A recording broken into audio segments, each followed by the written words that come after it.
This recording we're going to look at the question Acre PLC, which is focused particularly on a foreign operation, particularly here a foreign sub, which is IAS 21. So the first thing you always do in these questions, would focus on the exam technique as well, is read the requirements. So we're asked here three particular statements: P&L, statement of financial position, statement of changes in equity. And then we're not too concerned here about part B, which is only a theory element around joint arrangements. So you know now we're asked to do the three statements. And what you come up then, the first thing you'll always do after that is just read down through the question and mark it up as you go along. So I'll show you a couple of things you should be spotting to watch out for. So you have three different companies. Acre is the parent. It has investments. You can see here I'll highlight in yellow. But the key point is you don't know what's in that investments yet. So you don't know how much of that 6.3 is for field, how much is for gear. Sometimes they're separate and you'd have two separate line items there. Other times they're put together. So you need to read the notes to understand that. And of course we see now field is in dollars. So that means IAS 21 is going to be relevant here. You have to translate that foreign subsidiary to euros. And then you have to figure out what are the FX gain or losses. So nothing else really stands out there in the statement of financial position. P&L is fine as well. Again, field is in dollars. We'll have to convert that back at a particular rate. And then we go on and we mark up our notes. So Acre, the parent, acquired 80% of the share capital. So 80% would be 80% of $1.5 million on the 1st of April. So put a flag there. That is a mid-year acquisition, 3 months into the year. So you have 9 months post-acquisition because this is 2016 year end. Consideration is made up of two elements: cash payment of $4 million and the issue of shares at $350 each, which is then $3.5 million. And transaction costs of 300 grand. Only the cash payment and transaction costs have been accounted for as an investment. So what that means is in here, there is 4.3 million related to field. And there should be another 3 million we're going to have to adjust for before we do our goodwill working. So we're starting to make sense then of what's going on in the question. And you know, then you're going to have to adjust for these ordinary shares as a little journal. NCI is measured using its share of net assets, which we call method 1. That means there's no goodwill attached to the NCI. There's a fair value adjustment for land at the date of acquisition, $1.2 million. So be careful now, that's in dollars. And in IAS 21, you have to retranslate the fair value adjustment at the end of each year. So keep that in the back of your mind. You have to retranslate goodwill, and you're going to have to retranslate the fair value adjustment. Review of goodwill. From the goodwill was impaired at the year end. That's a current year impairment and it has not been accounted for. So current year because everything has happened in the current year. There's no prior year here. Acre acquired 40% shareholding in gear. Be careful now, that was 2 years ago. 1st of January 15. So you owned it for all of 15 and all of 16. And retained earnings were 3.1 million at that date. Retained earnings now at 3.36 million. And you're told the only adjustment was debit investments, credit bank. So that makes sense then of that 6.3 million. 4.3 relates to field, 300 of which are transaction fees, 2 million relates to gear. So you see the way you have to be able to link the financial statements to the notes as well.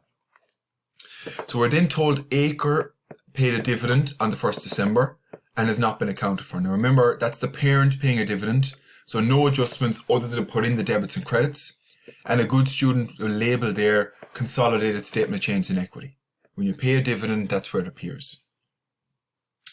During the year end, geared sold goods to Acre. So right there, associate, because you own 40%, is selling to the parent.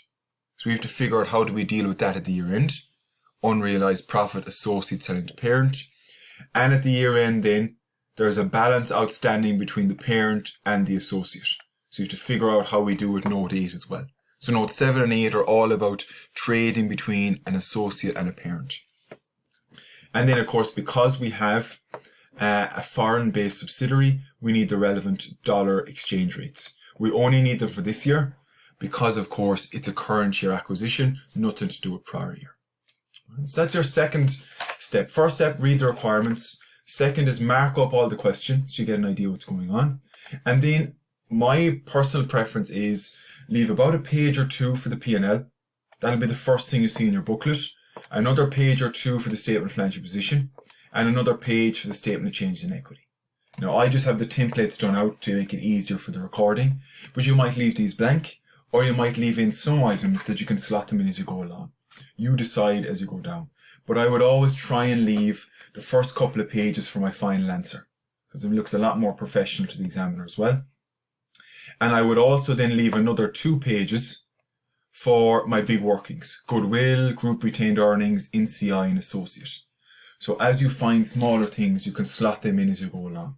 So talking about exam technique and what way to leave it, first couple of pages are your finished financial statements. Next 2 pages maybe are your main workings, where most of the marks are going for: goodwill, group retained earnings, NCI, and in this case we have an associate. Right?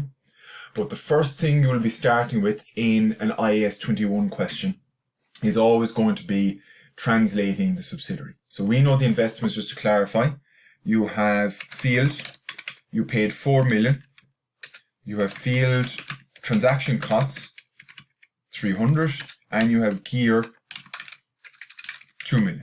So if you just wanted to write down just to show you where the 6.3 million is coming from, it's coming from those 3 elements. We know that's not the complete picture. We still have share capital to bring in, and we know those transaction fees really shouldn't be in there, but we'll deal with them when we get to it. So the first key thing is to understand the structure of the group. 1 subsidiary, 80%, mid-year. 1 associate, 40% prior year. And when you come then to a foreign subsidiary, the first thing you'll be doing is translating the foreign subsidiary's balance sheet, and then figuring out what the plug figure is. And we'll go down and break that out. So there is a good bit of work to do before you start into goodwill or retained earnings or anything like that, and that's all around a foreign subsidiary. So I've taken fields closing statement of financial position, which we're given here, 17,340, and I've just listed it down here. Because what we have to do then is translate that from dollars to euros. And the rules in IAS 21 is all assets and liabilities at the closing rate. So your closing rate here is 1.3. So your assets are going to be divided by 1.3, 1.3 all the way down along. And also your liabilities, your non-current and your current, are going to be converted to 1.3 as well. Your share capital, the rule is that is converted at the historic rate. So be careful, that's why I gave you 2 here. Some people would have used the 1st of January. That's not correct. Historic rate means the date of acquisition. So in this case, it'll be the 1.2. And then I always leave this the plug figure to make the whole thing balance in euros. Because remember, it's balancing in dollars, but when you're converting across now, it's not going to balance in euros because you're using different rates. So now that we have the rates, we've shown the examiner which rates we take, we'll just work across. So that $9 million is going to be divided by 1.3, which is going to be 6.9 million euros. And that's the figure that you're going to put into your statement of financial position. Parent plus the sub, this is the sub figure for PPE. Right. Then you have inventory, same approach, divided by 1.3 and down along. And that gets you your current assets of, add them up, 6.4, and your total assets there of 13.3. So they are the figures you're going to be putting into the sub column in the statement of financial position. Don't make the mistake of putting in the dollar ones. You have to have common currency when you're doing group accounts. Share capital, 1.5 divided by 1.2. And that's the figure you're going to use for your goodwill calculation. You convert the share capital, and in here, some of that is going to be pre-acquisition retained earnings. But we'll break out this plug in a second. And you just come down and do the last couple of liabilities. So here, your current liabilities will be 2.5. Now we want this to be 13,338 as well. So this is where the plug figure comes in. The balance sheet has to balance in euros, but it's not going to balance because we're dividing by different rates. So what we do is we leave this as the plug figure, and then I'll come down and break it out further what's in there. So how you calculate that is it's 13,338 to take off all the other items in that side. So that must mean retained earnings in euros, which includes the FX differences, which we have to separate out, that plug figure must be 6881. And that's always your first step, is trying to figure out what is in there. That's made up of three things, which we'll come down and do in a second now. It's your same step every time for an FX subsidiary question. Translate the statement of financial position. We're going to use all of these when we start to finish off the financial statements. And now we're going to break out this. So we're saying the plug includes three items. And you'll have seen these from other practice questions you went through. The first thing is pre-acquisition retained earnings at the historic rate. So we need to figure out what is the pre-acquisition retained earnings, divide that by 1.2. That's what the 6881 includes. Now it's a bit tricky here because it's a mid-year acquisition. They don't actually directly tell you what the pre-acquisition retained earnings are. But you should know, if I have retained earnings at the year end, 9070, and I know the profits for the year are 1560, well then I can work backwards. So if I want to get here retained earnings, which is at the 1st to the 4th of 2016, it's going to be, if you want to think about it, the 9070, which is December at the year end, minus the profit for the year, 1560 times 9 over 12. So what you essentially want to do is you want to work back 9 months to say what was it at the start of April. So 9070 minus 1560 times 9 over 12. So it was 7.9 million. Right, so that's important. And that is in, be careful, dollars. 7.9 million. And you're going to divide that by 1.2 because the pre-acquisition retained earnings were at the historical rate. So this 7.9 divided by 1.2, that is 6583. So we'll just go to whole numbers here. And that's going to go to your goodwill working. So when you end up doing goodwill, you will do the pre-acquisition retained earnings, which we do always, converted at the historical rate. The second thing that's in there is post-acquisition retained earnings at the average rate. What was the average rate it was earned? And that's from the 1st to the 4th, 16 to the 31st to 12th, 16. So we don't have any prior year to worry about here.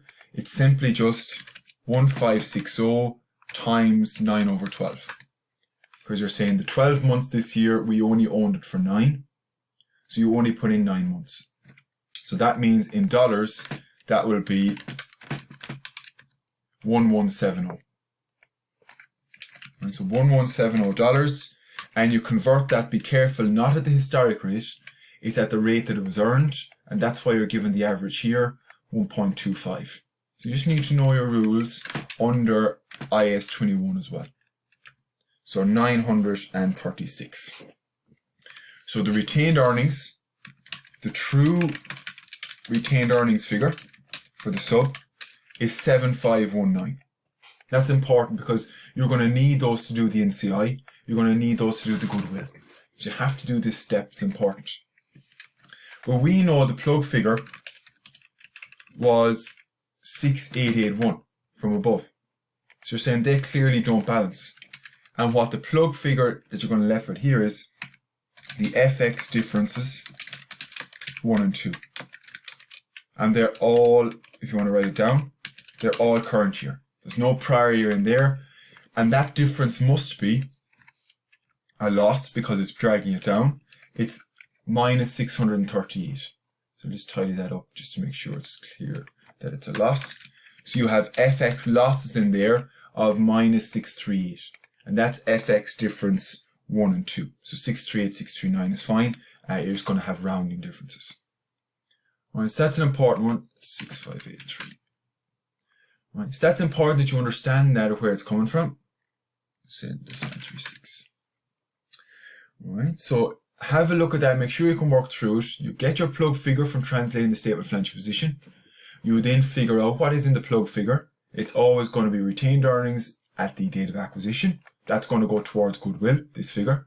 This figure is going to be split between the NCI and the parent, 80-20. The only difference is we have to use the euro figures. And then your FX differences is what makes the whole thing balance. And we're saying there's 638 there. And what the last thing you have to do is kind of the initial step in an IAS 21 foreign subsidiary question is prove what they are. They are coming from FX difference 1. Write it down neater. Which is related to opening net assets.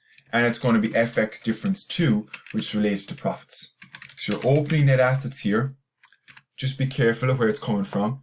They are $1.5 million share capital plus 7.9 million retained earnings. So I put them out there, ordinary share capital and retained earnings. And these are in dollars, 1.5 and 7.9. So your opening net assets, which you're going to use for your goodwill, but we're not going to use them in dollars, we're going to use them in euro. They were under IAS 21 converted at the historical rate, but everything else in the balance sheet is converted at the closing rate. Right, so again, this is quite repetitive. Every question you do, you will have something like this put in. So at the historic rate, I want to put euros here, they are going to be converted at, if we go back to the question, 1.2. So they would have been 7,833 euros. Just keep it nice and neat. 7,833. However, at the end of the year, everything is converted at the closing rate, which is 1.3. So that means everything else in the balance sheet is converted at 1.3, which gets you 7,231. So that's clearly a loss from what it was originally recorded at to what it is at the year end. And that is a loss of 603. So that's explaining some of this FX difference. So that is FX difference 1. You're saying there's 603,000 of a loss because the closing rate is worse than the historic rate in terms of converting it back to euros. Same thing you will do then for FX difference 2. And you have these in every single foreign exchange subsidiary question. Is to do with profits. 2019 post-acquisition profit, we said, and I'll just bring these down to make it easier. We said in dollars it was 1170. And that was going to be converted at the average rate, which we have done already. The average rate we said was 1.25, which was 936, which matches what we've done up here. But that post-acquisition profit is also the other side of the statement of financial position, where those assets and liabilities are converted to the closing rate. So you're trying to show here that there's a lot of things going on here, that there's a mismatch. So you're trying to make what's the plug figure. And if they were converted to the closing rate, which is 1.3, it would have been 900. So that there is a loss of 36. And when you put the total FX difference, and in brackets, all current year, of course, sorry, that shouldn't be 2019, that is, we're doing 2016 because it's an older question here. That will be 603 plus 36, so 639. And you come up here, there's your 638. Now that's just a small rounding difference in terms of the way Excel is rounding compared to what you do normally in an exam question, but that's fine. You get your full marks. What you just need to be able to prove is where it's coming from. All right, so you're just converting. So you do 79 there divided by 1.2, and then 1170 divided by 1.25. Right. So that's the key point, and you're coming here. That's the plug figure, 681. So you're just having an idea of where exactly the thing is coming from, and you have to be able to prove it. It's slightly more complicated when you get to a prior year acquisition, because you'd have to split this between current year and prior year. But in our question here, there's no issue. It's all current year. So your first journal then, just to explain it, because I'm trying to match the journals that you'll see in the suggested solution. The journal 1 here, just make sure that's all the same. Journal 1 is going to be credit, retained earnings. So let's see. Just tidy that up a bit.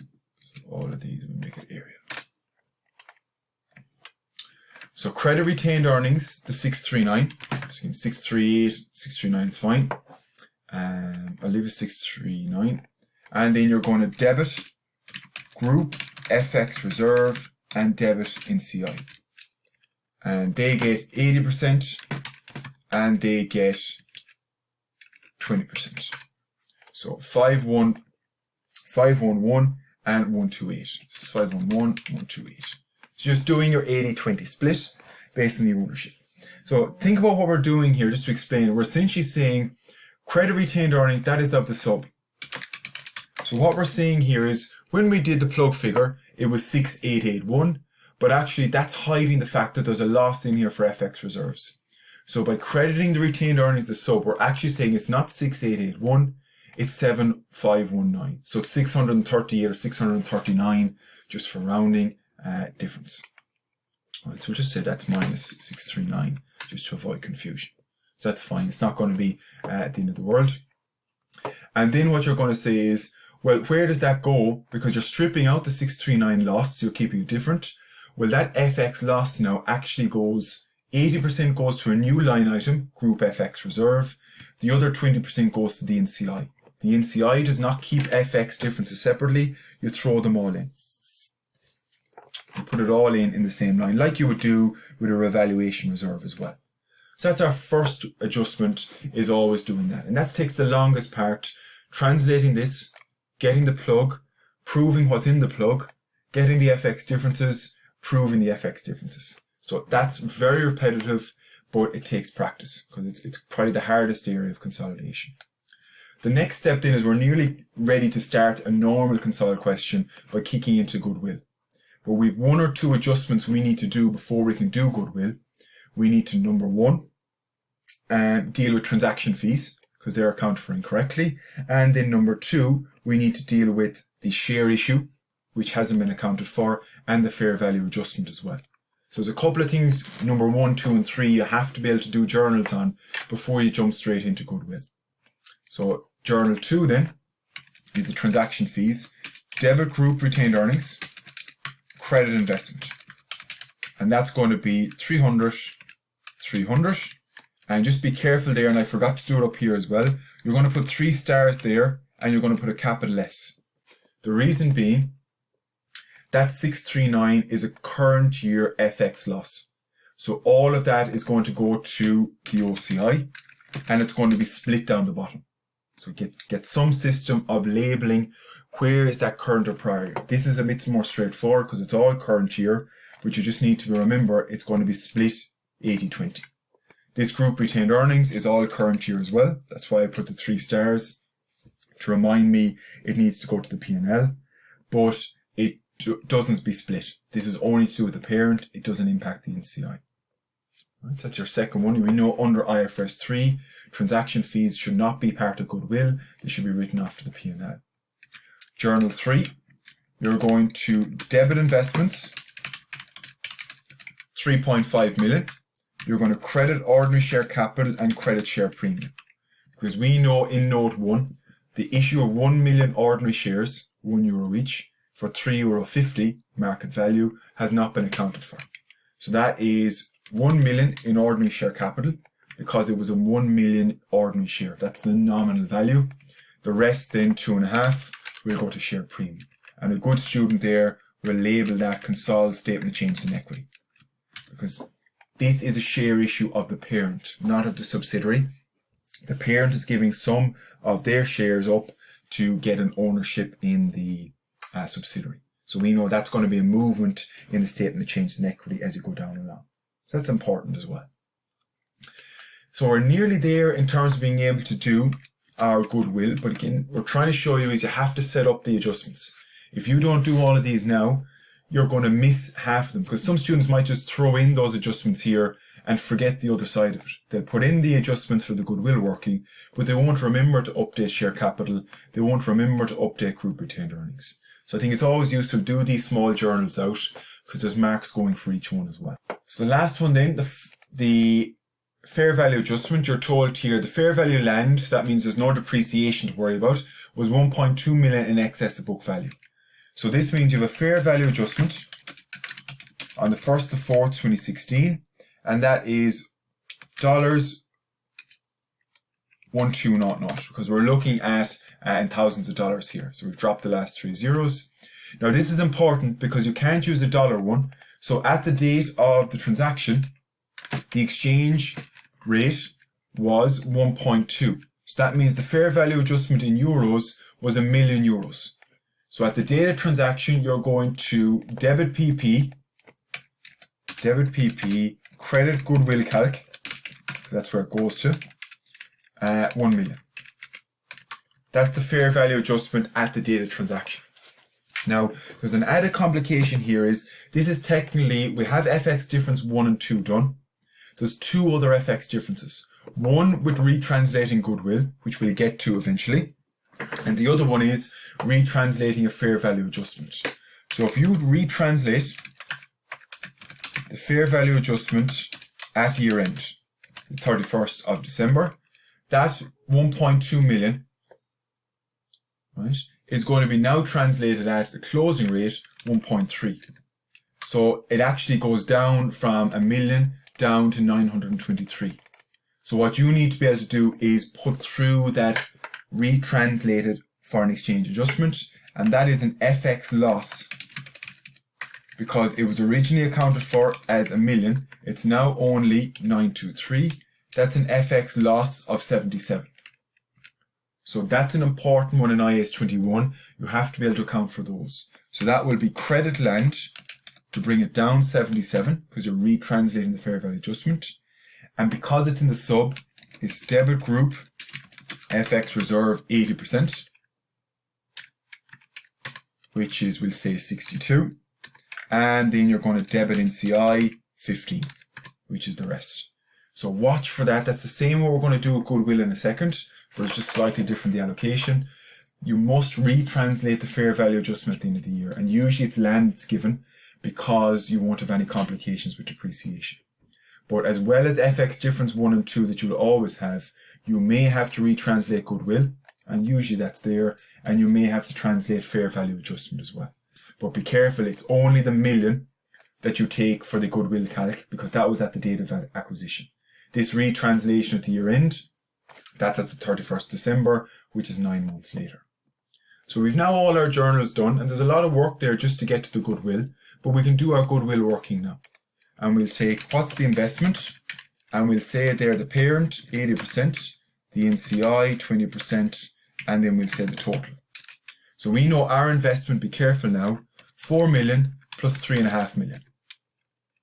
So we said before, overall in here, there was 4.3 million related to Acre, but we know 300 of that was transaction fees. We got rid of them. And we know 3.5 million from Journal 3 should have been included for the share consideration as well. So that's 7.5 million. NCI is measured using method 1, so we have to wait a second to get that. The fair value of net assets at acquisition. Ordinary share capital. Retained earnings. I'll get it here. And your fair value adjustment. Now, be careful here. Make sure you're taking these in euros. You don't take them in dollars because that doesn't make sense because this is a euro figure. Share capital, we've translated that already. Share capital in euros is 1250. We'll put in the total. The pre-acquisition retained earnings at that date, you've done already as well. It was $7.9 million, 6583 euros. 6583. And your fair value adjustment was 1 million. Right? Just double check in case there's any share premium that I missed. And there's no share premium for the subsidiaries, which that's fine. So the total fair value net assets at acquisition date in euros is 8833. And that means the NCI is going to be 20% of that, which is 1767. And you add them up and you get 9267. And that means your goodwill at acquisition minus is 434. So goodwill at acquisition. Now that's, remember, that's at the 1st of April. We want goodwill at the year end. So we have a bit more to do to finish that off. And the key point if you work across is that gets 20%, that gets 80%. All of the goodwill here, the 434, is to do with the parent. So because the method 1 is used, the NCI has no goodwill. So that is an important one to watch out for. When method 1 is used, there's no goodwill attached to the NCI. So when we retranslate the goodwill now for foreign exchange differences, the NCI will not get any of those FX differences. So that's your first point of call, 433. You're then going to have FX difference, which we're going to do in Journal 5. Because what we have to do is we must retranslate goodwill at the end of the year. So if I come to Journal 5,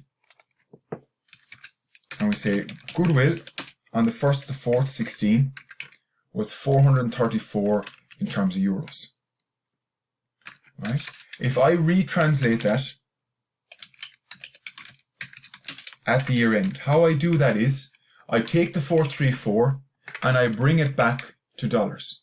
I do that by multiplying it by the exchange rate at the date of transaction, which is the 1.2. And then I reconvert it back at 1.3 at the year end, divided by 1.3.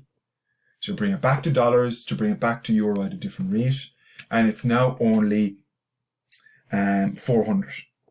Right, so you can see there's a big difference there, your 400. So you have a loss there of 33. So FX loss. Now again, I'm just doing a bit of rounding here, so don't be worried too much about it. Is 33. So that's 400, 401. So that's left to 401, and that's left to 33. Right? So it's important just to understand then where the differences are coming from. So what we're saying is, yes, goodwill at acquisition was 434, but I'm retranslating it now at the year end under IAS 21, because IAS 21 says I have to, similar to the fair value adjustment. So I'm going to credit my goodwill, 33, and because the NCI has no goodwill, it's all debit group FX reserve, 33. So you give none of that to the NCI. You would only give some of the goodwill FX difference to the NCI if method 2 is used and the NCI is measured at fair value. So what I'm going to do here is I'm putting 3 stars there and label it OCI.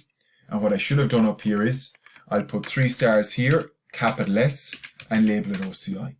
Because this land FX difference is a current year FX loss, and it must be split. And this goodwill FX difference is a current year FX loss, and it doesn't need to be split. That's why there's no capital S. So you'll see where those labels will become useful towards the end of the question. So I come back then to my FX difference and I put in there minus 33. Right, so again, if you're rounding, that's fine. There's no problem here. You're not going to be docked for 1 either way. It's just because the numbers are never going to work even with all the exchange rates. So that's another element of goodwill done. But there is another note in the goodwill, here note 4, that goodwill was impaired at the year end. Now the impairment is not going to impact the translation. Always do the translation first and then leave the impairment at the end. So we just call there Impairment Journal 6. And that is going to be minus 260. So you just do that at the end, and that will give me goodwill at the year end to be 434 minus 33 minus 260, about 141. So again, if you had 140 or 141, there's no problem. So it's all going to match up. So that journal then, the impairment, journal 6, is going to be credit goodwill and just debit group retained earnings. You don't debit NCI because the NCI has no goodwill attached to it. 260, 260, and you put 3 stars there. That will go into the P&L because that's a current year adjustment that you have to put in. Right? It's a current year impairment. So that's our goodwill complete, and you can slot that in as you go along if you wish. So on to our next adjustment then is to do with gear. So here we're looking at, you acquired 40% in gear at the 1st of January 15 for 2 million. Now this is an associate and this is going to be Journal 7. The first thing you have to do in associate, Journal 7, IAS 28, you must check for gain from bargain purchase. It doesn't tell you, but we have to check, did we buy this at a gain? So 2 million and the share of net assets at acquisition. The share of net assets, well, your net assets here are 3.1 million retained earnings at that date, and the share capital was 2 million. So 2 million plus 3.1 million, and you bought 40%, 0.4. So it cost you 2 million, and what you got in return, 2 million and 40. So there's a 40 there, what we call negative goodwill, or in this case, gain from bargain purchase. Right?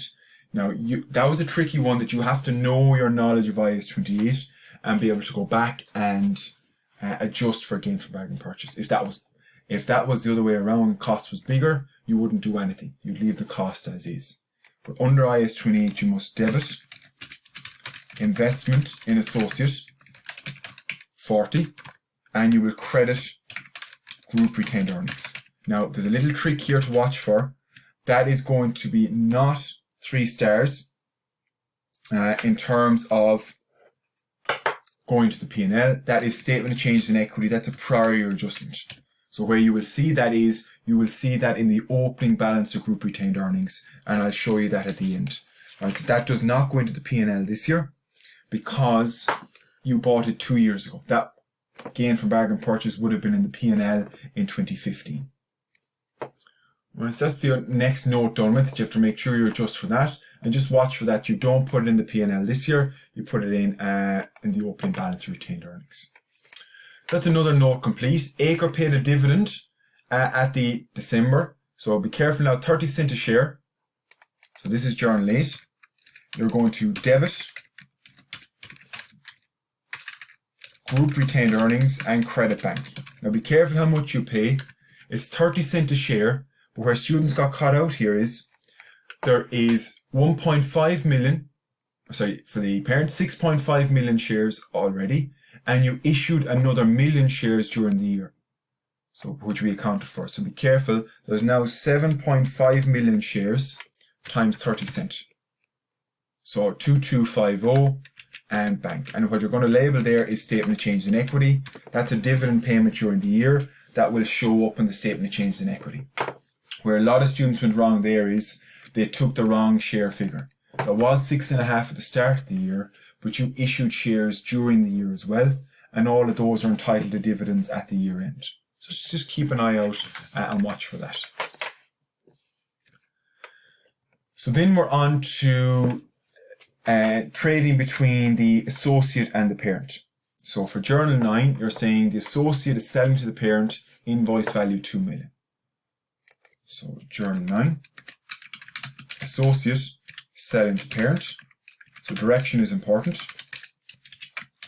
So the invoice value you're told is 2 million. The cost and then the profit. Now what we're told here is the associate charges a markup of 25%.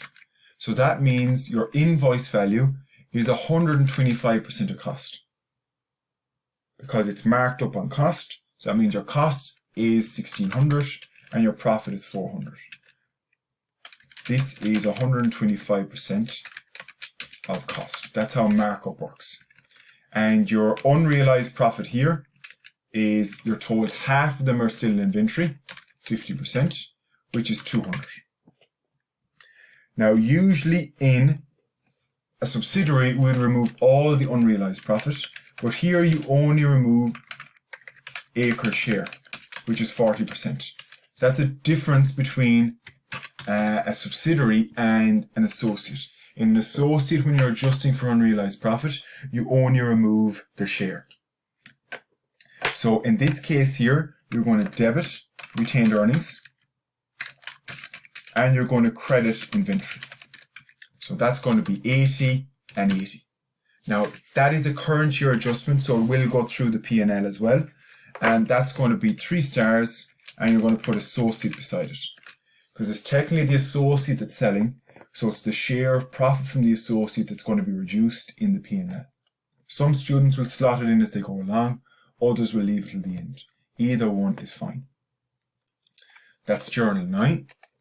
In Journal 10, there will be no adjustment for balances between parent and associate. Not fully consolidated, therefore do not need to be eliminated. So that's where you're looking there at note 8, where they said trade payables of Acre are corresponding to trade receivables of Gear. You never remove them for parent and associate because they're not consolidated in the first place. It's only parent subsidiary that you remove. So the last thing that you have to do with the associate, and we're going to do is Journal 11. A lot of students forget this. You've owned this associate for 2 years. So you must allocate post-acquisition profit as well. And that's where a lot of students forget, because you have to implicitly understand it. We don't tell you to do this. We expect you to know it. So think about it now. Retained earnings at the 1st of the 1st 15 when you acquired it were 3.1 million euros. And we know retained earnings at the 31st of the 12th 16, if we go to the subsidiary question, or the associate should I say, the associate was 3360. So we know their post-acquisition profit was 260, PAP, and importantly, if I want to put there, that was for 2 years. All right, so that's important to understand. A lot of students, they put that straight through the P&L. This year, that's not correct. You need to split that between current year and prior year. So we need to have a figure out, right, the post-acquisition profits were 260, and the 40% share of that, tidy that up, 40% of 260 is 104. So the debit and credit, debit investment in associate, credit group retained earnings, 104. And everyone can understand that logic because that's how the equity method works. You take your post-acquisition profit, you increase the investment associate, and your credit group retained earnings. Our trouble is here, not all of that goes to P&L this year. Because of that 104, some relates to 2015, which we know is prior year, and some of it relates to 2016, which is current year. So we have to be able to split that out to understand. So what we really need to know is, what was retained earnings? Retained earnings at the 31st to 12th, 15. Because if we have that, we can split in current year and prior year. And how we do that is we go back to the question, we know the retained earnings at the year end, and we know the profit for the year. So 3360 minus the 510 means retained earnings at the start of the year were 2850. So watch this. For 2015, you actually made a loss 2850 at the end of the year compared to 31 at the start of the year, a loss of 250. Whereas for 2016, you made a profit, which we know, of 510. And when you add those together, the net of the 2 years, there's your 260. So that's an important one that you look at and figure out where they're coming from. You compare these two to get your 2015, you compare these two to get your current year. This, we'll go to the statement of changes in equity, and we'll see that your share, so if you put 40% share there, 40% of that is a loss of 100, 40% of this is a gain of 204. So that 104 must be split. That's going to go to the statement of changes in equity. That's going to go 3 stars to the associate line item. And that's what you have to watch for when you're doing it out, is to split it out. So make sure you're comfortable with that. When you have current year and prior year, you need to split them out. It's okay for the statement of financial position to put the net adjustment in, but for the retained earnings, you must be able to split it between current year and prior year. And that's how you do it. You work down along like that. Right, so that's a tricky one, but it's an important one that you do understand. Okay, so that's all the main adjustments done. So what we're going to go through now is we're going to go through each of our big workings, group retained earnings, NCI, associate, and we're also going to have another one here, working 5, group FX reserve. And we're going to go through each of them and we're going to see, can we finish off the set of financial statements. So this is very similar to what you'll do in all the vanilla console questions, just a matter of a couple of extra adjustments. So this does take time where the marks are going for. So Acre's retained earnings at the year end were given in the question. They are 16,290. So 16,290 is the starting point. And then we're just going down through each of the notes and we're looking for where's there been adjustments to group retained earnings. So that impacts the sub, nothing to do with group. So you have here transaction fees, just cross-reference journal 1, and you put there minus 300. So see the way you could have those slotted in as you went along. I just wait until the end, slot them all together. No impact here, no impact here for retained earnings. Goodwill impairment, minus 33. So goodwill impairment, journal 5, minus 33. Sorry, I'm mixing up journal 6, it should be in that minus 260. That's of course the rest is going to FX reserve. Journal 7 plus 40, gain from bargain purchase. Journal 7, that's a plus 40. That's the associate. And then we're looking at journal 7. Journal 8 minus 2250 for the dividends. Dividends, journal 8 minus 2250. Journal 9 minus 80 and journal 11 plus 104. So URP, journal 9 minus 80. And then post-acquisition profit associate, journal 11 plus 104. So you're just capturing all those adjustments, but you could have those slotted in as you went along instead if you wanted to. The one that students always forget here is you have to give post-acquisition profit for the sub as well. And that is going to be field post-acquisition profit. We've this done already. So remember when you come back up here, we said the post-acquisition profits were $1170 or 936 euros. So don't reinvent the wheel, it's already done. The 6583, that went to working 1. That's been dealt with like we normally deal with. Then the 936 must be dealt with separately, which is going to be your 936 times 0.8. So 936 times 0.8 is 749. So that is a net adjustment overall of all of these of 1997. And you tot those up and your closing group retained earnings 14,293. And that's group retained earnings at the year end. So there's a lot of things there you could have that done as you went through them. That if you had a page left for this and slot them in as you go along, the only one you might forget is this at the end. But that 936, if you want to cross-reference there, that's coming from working 1. Or sorry, journal 1, around your FX calculations. So all of that has been done already. So make sure you go back and you're comfortable with it. Right. NCI, same approach. Your value at acquisition, we've done already from working 1. So just cross-reference and tell the examiner where the things are coming from. 1767. We've had a couple of adjustments to NCI now. So we need to track them as you go along. So if you come back in your journal 1, debit NCI 128. Nothing in 2, nothing in 3, nothing in 4. So there is 1 in 4, minus 15. But if you were savvy now, you would have those slotted in that you're not going back over the workings. So see, I'm quite inefficient here, but just for easier for the screencasts. So journal 1, FX difference 1 and 2. FX difference 1 and 2. And that is minus 128. And then you have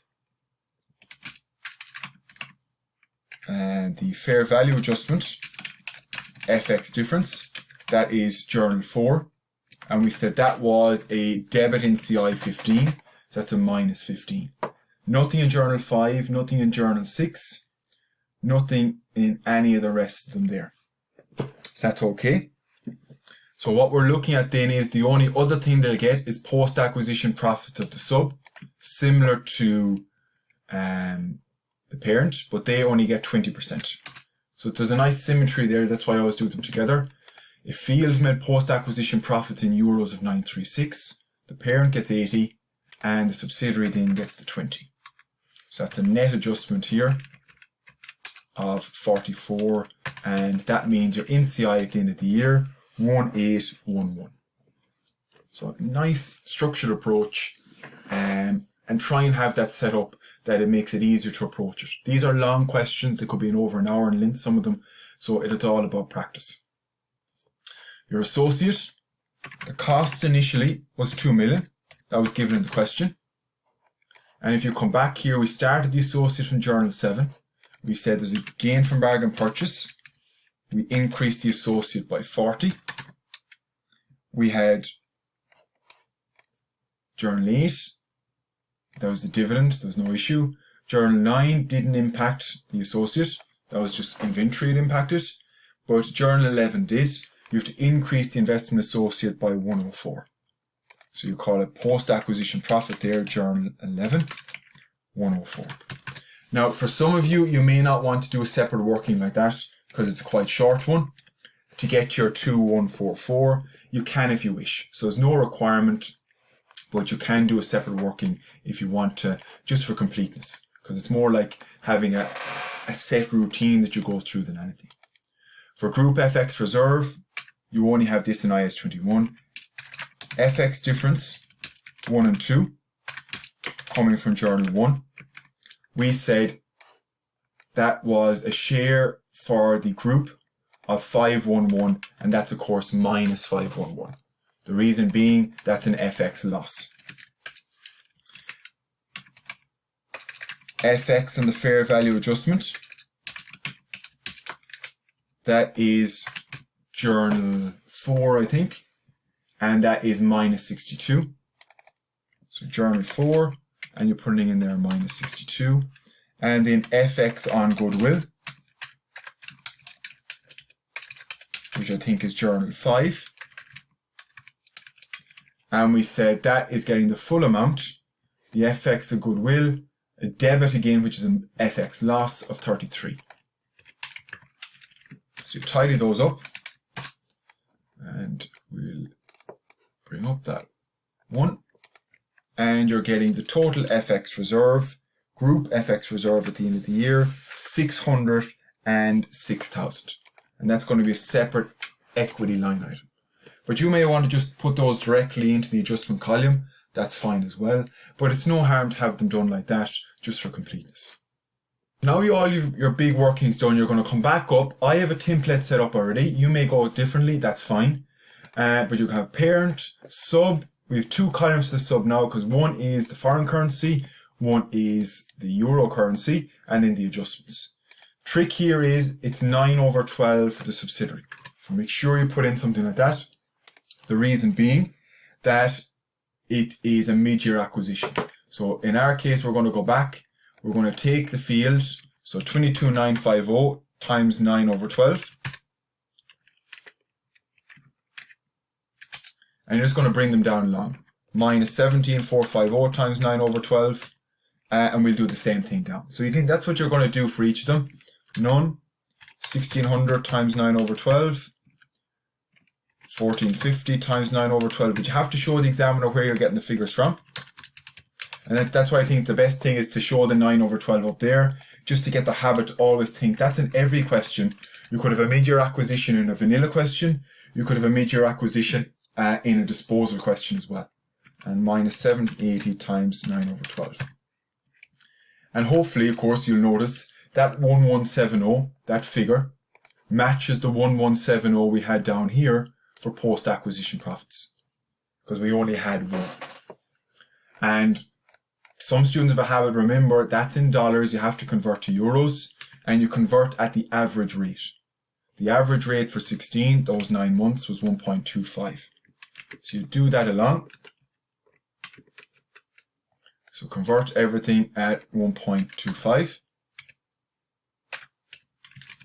And we'll do it down along just to show you that we get back to the same figure we had before. Do all of these. So there's a bit of setup here that you can't really avoid, unfortunately, and you have to leave time for that as well. And there we get to the 936, which we had said down here was the same, converted at 936. So there is a lot of overlap there that you can sense check, are you on the right track as you go down through each one. But all of that takes time. So once you have that set up, essentially this one disappears and you're doing parent plus sub plus adjustments. All right. We've no adjustments to revenue or cost of sales. So it's just parent in euro plus sub in euro and same down along. So your group profit there is, tidy that up, 15,950. No adjustment to other income, so it's just the parent across. Distribution costs we didn't adjust. So you have 3,640 the parent plus the subsidiary. Now in admin expenses, we do have two adjustments. And what you're looking for is the 3 stars. Do you remember those 3 stars we labeled before? That's why I used them. First thing, transaction fees. That's 3 stars, means it's going to the P&L. These are going to the OCI, so we're not worried about the FX differences for a second. But also the goodwill impairment. That will go to admin expenses as well. See the 3 stars. So the 3 stars reminds me towards the end of the question, you've done this journal before. It's a current year one. It has to go to the P&L. The 40 does not go in because that was in 2015. I'll show you where that is at the statement of change in equity. And this will go to the associate line item. So come back up then. You have two elements here. You have a minus 300 and you have a minus 260. And you add those across, parent plus the euro sub plus the two adjustments, which is 5570. No adjustments to finance costs, parent plus the euro sub. And the share profit from associate, there's two things going in here. Just be careful. Make sure you're taking the right things. The first thing, you do not put in the gain from bargain purchase because that was in 2015. It would be technically incorrect to put it in there. You put in the minus 80 because your unrealized profit has to be taken away. You don't put in the 104. That's for 2 years. You only put in the 204. You will see where this 100 goes in the statement of change in equity when we get to it. So two things go in there. The positive 204, current year profits, and the 80 unrealized profit. So that is a net 124. So you add those up, you get your group profit before tax, and you take off your tax expense, which has no adjustments.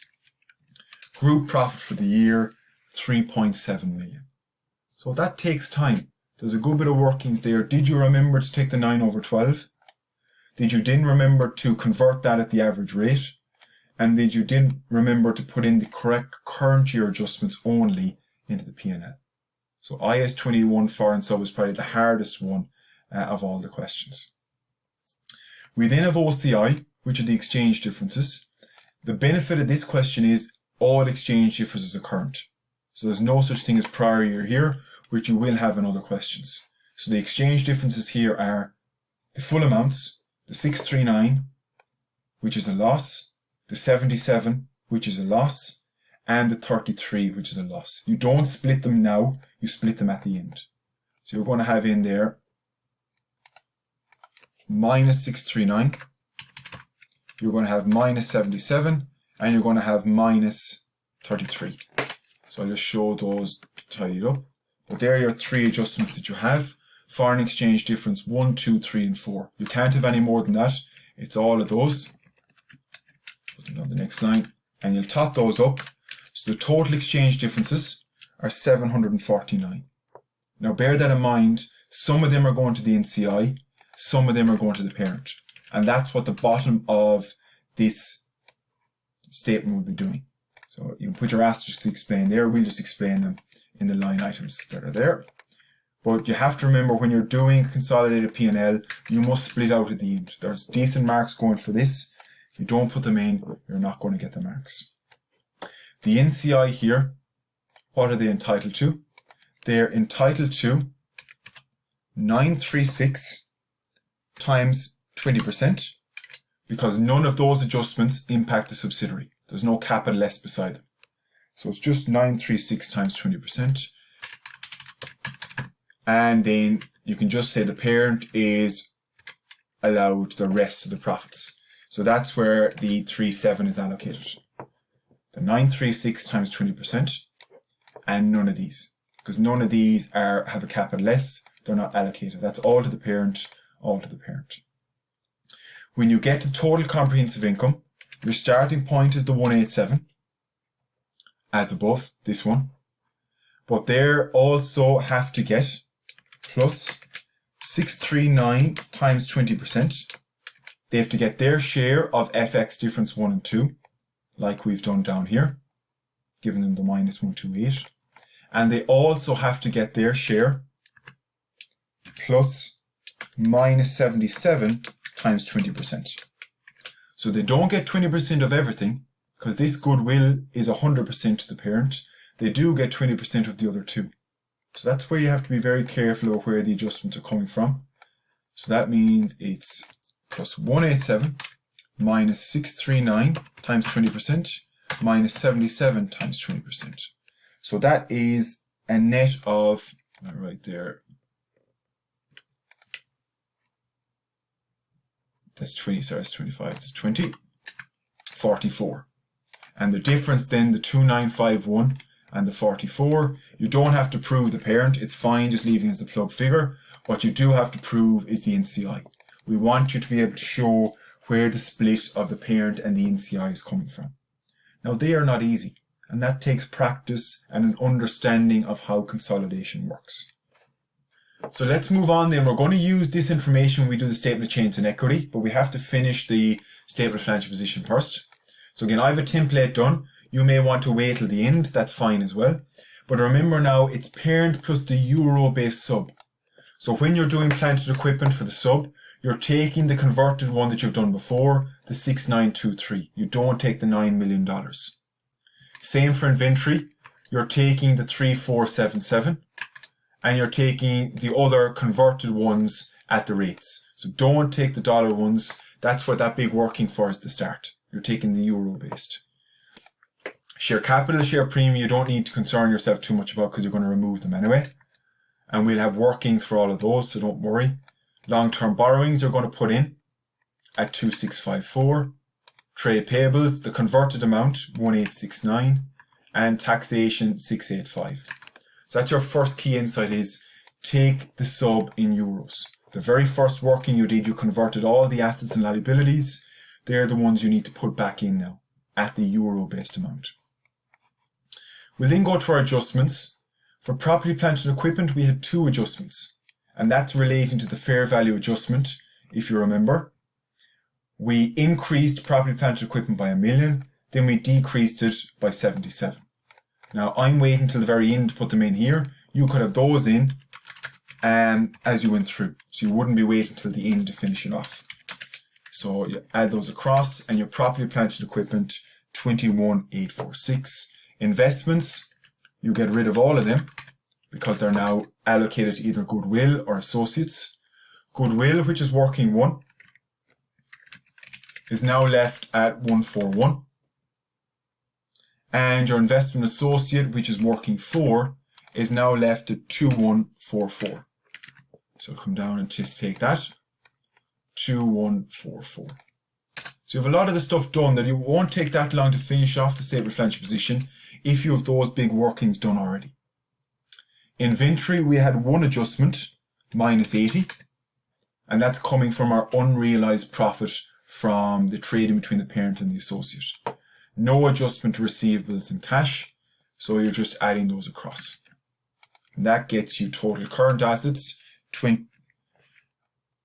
there is one adjustment here, because you have 2250 coming off for the dividend, which is Journal 6, I think it is. Not Journal 6, Journal 8, sorry. You credited bank 2250, so you have to reduce your current assets. So there's a lot to remember there if you don't slot them in as you go along. So that means my total assets there are 24,131. Oh, sorry, total current, non-current assets, total assets of 42,136.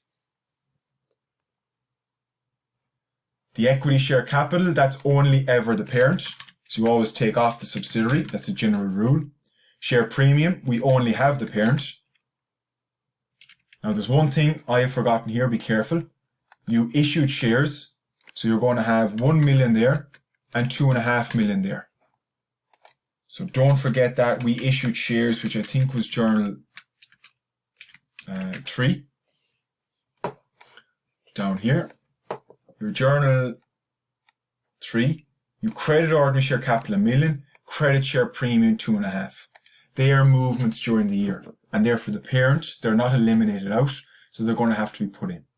So you have 7.5, 3, 1. Group FX reserve, working 5. Retained earnings, is that working 2, I think it is. Just double check. Yeah, working 2. So group retained earnings, working 2. NCI, working 3. So you have a lot of those done before you even start the statement of financial position.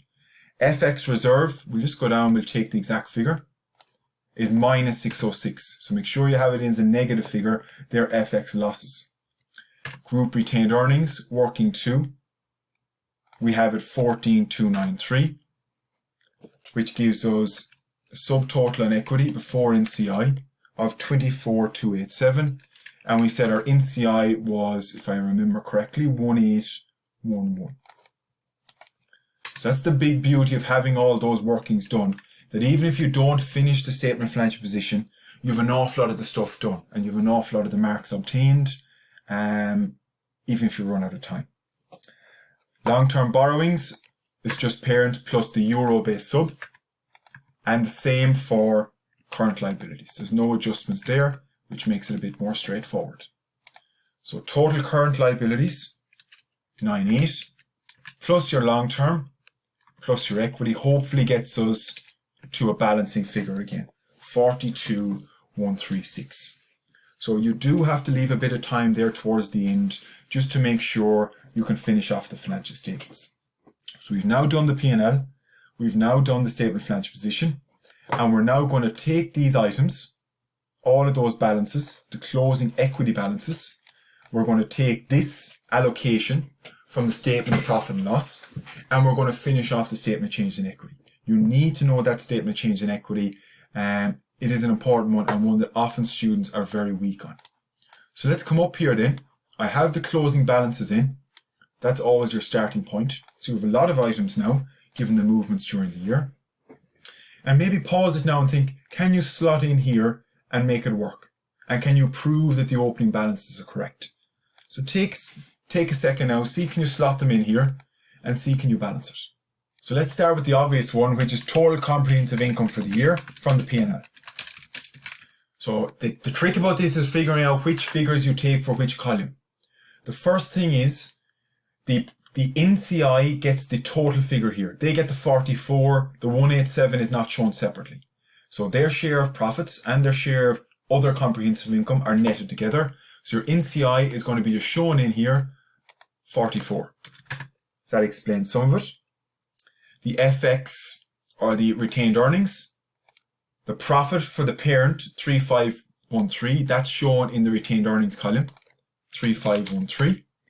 And in the FX reserve column, that is the group's share of OCI. It's not shown directly here, but you can infer it from the 2907 compared to the 3513, which is your minus 606. So that's a tricky one that you have to work back is, what share did the parent get of OCI? Well, if that's their share of profit, that's their share of profit plus OCI, you can back into it being 606. So that is minus 606. And then your total comprehensive income, just to double check, it's still your 2951. So always since check that you've allocated the right total. But there was other movements during the year. We had a dividend for the parent. That was minus 2250. And if you want to cross-reference, you can go back and look at your journal. That dividend journal there was Journal 8, so your 2250. We also had a share issue during the year. That share issue was 1 million share capital, 2.5 million share premium. And again, if you wanted to go back and cross-reference that for the examiner, that was Journal 3. So that means when we plug in here, your ordinary share capital must have been 6.5 to start with. And we know that's correct. Because when we look at here, it was 6.5 for the parent before we adjusted for the share issue. Your share premium must have been 600 because you're just working back. These are plug figures. And that's correct. It was 600 before the share issue. Your retained earnings must have been 4293 minus the 35 plus the 2250. Your opening group retained earnings must have been 13030. Now I will come and see and prove that in a second. We'll come back to that. Your opening FX reserve must have been nil, because nil minus 606 gets me a total of 606, and that makes sense. Why? Because the subsidiary was only acquired during the year. You couldn't have had an opening FX reserve otherwise. Now, what this means is we are left with a figure of 1811 minus 44, meaning we think the opening NCI should have been 1767. The opening NCI is nil here. Because remember, you only acquired the subsidiary during the year. This is actually a line item called acquisition.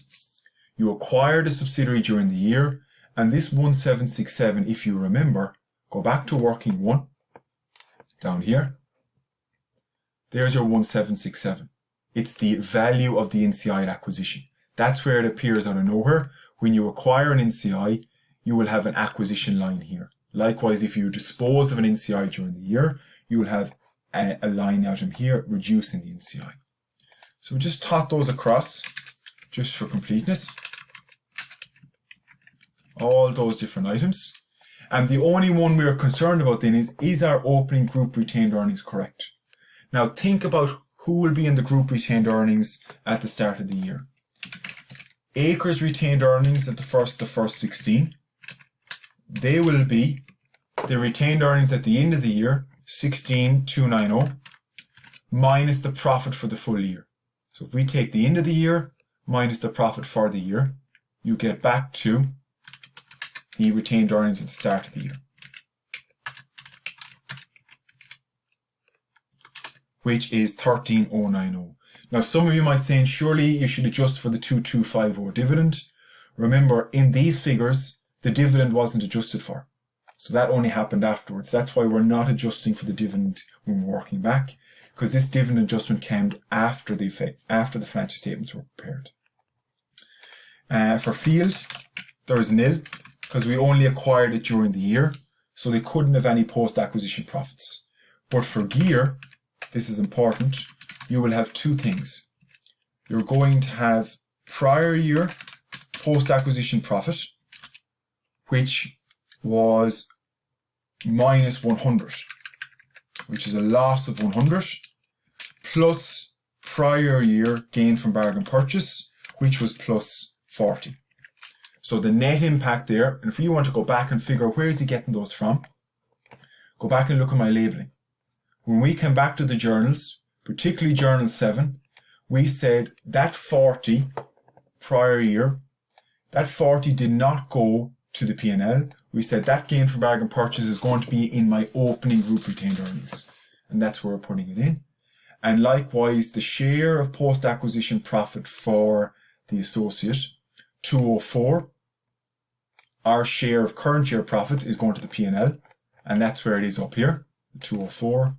The other 100 adverse, which is a loss, that's going to statement change in equity. So when you come up to the very start here and we're proving the balances, that's where the minus 100 and plus 40, which is a minus 60, comes in. And that is where the 13,030. So when you have prior year adjustments, some of them, or all the prior year, will go to the opening balances up here. So that's important when you have a prior year acquisition. You must split between current and prior year. Current goes to P&L, prior year goes to the opening balances in the statement changes in equity. Now, you wouldn't have to prove that in the exam, but particularly for tutorial purposes, it's very helpful to understand the split between current and prior year. Right, so that was a very detailed question, exam standard question, looking at a foreign subsidiary. Quite involved, you're talking over an hour in length, but the big thing where students are going to fall down is they have no approach to the question. Did you read the requirements first? Did you then mark up the question? Did you then read and lay out your financial statements? I would lay out and leave pages for the finished financial statements at the start, and then go on and do your workings, right? All of these topics are about practice. The more practice you get at these questions, the better.